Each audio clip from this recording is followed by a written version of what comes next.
বলছে 1 সপ্তাহ ইবাদত করলে বৃদ্ধ মানুষ যে সওয়াব পাইতো, আপনি 2 রাকাত পড়ে তার থেকে বেশি সওয়াব পাইতেন। সেইটা কি করছেন?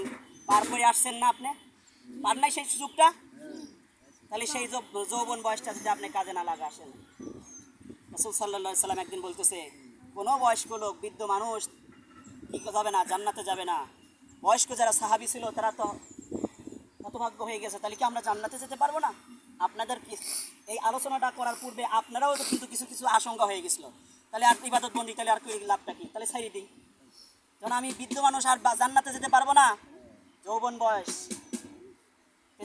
30 থেকে 33 বছরের টকবক যুবক, আল্লাহ পাক যখন আপনার জান্নাত ফয়সালা হবে, তখন আপনাকে 30 থেকে 33 বছরের টকবকে যুবক বানিয়ে জান্নাতে দেওয়া হবে। আপনাকে বৃদ্ধ বানিয়ে দেওয়া হবে না। আপনি ঠিকমতো খাইতে পাবেন না, আপনি হুরের সাথে কি সহবাস করতে পারবেন না, আপনি চলাফেরা করতে পারবেন না, আপনি পেশাব পায়খানা রাস্তা ঢিলা হয়ে গেছে, আপনার ওই বুড়ো অবস্থায়